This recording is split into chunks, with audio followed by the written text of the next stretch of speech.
চাপা তোরা।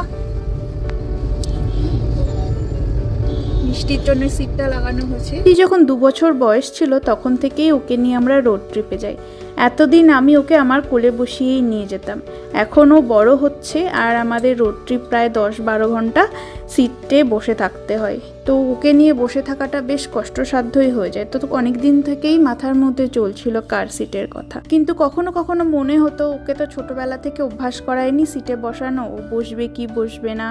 তো সেই ভেবে আর একটা যেটা মাথার মধ্যে ঘুরতো, মা আমি কোলের মধ্যে রাখলেও ওকে হয়তো বেশি সেফটি থাকবে, ও বেশি সেফ রাখতে পারবো। কিন্তু আমার এক পরিচিত পরিবারের কথা শুনে আমার ভুলটা ভেঙে গেল। ইউএসএ থাকাকালীন ওনাদের বেবি হয়। হসপিটাল থেকে যখন ডিসচার্জ করবে তখন তাদেরকে জানানো হয় বাচ্চার যদি কার সিট না থাকে তাহলে কিন্তু বাচ্চাকে ডিসচার্জ করা হবে না। বাচ্চার সেফটিটা ভীষণ ইনফ্যাক্ট আমরা অনেকেই জানি যে বাইরের দেশে কিন্তু বাচ্চাদের সিট না থাকলে গাড়িতে ফাইনও করা হয়। তখন থেকেই আমার ধারণাটা একদম পাল্টে যায়। আমিও ঠিক করি না এবার সিট আমি নিয়েই নেব। আমার মনে হয় আমরা যারা ছোট ছোট বাচ্চা নিয়ে গাড়িতে ট্রাভেল করি তাদের প্রত্যেক মা বাবাদেরই কিন্তু এই পদক্ষেপটি নেওয়া উচিত আমাদের বাচ্চাদের নিরাপত্তার কথা ভেবে।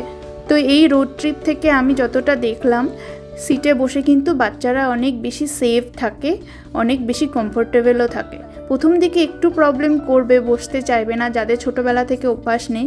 কিন্তু তাদেরকে বুঝিয়ে বললে, বসিয়ে রাখলে একটু কঠোর আপনাকে হতে হবে, কিন্তু আলটিমেটলি লাভটা কিন্তু সবার হবে।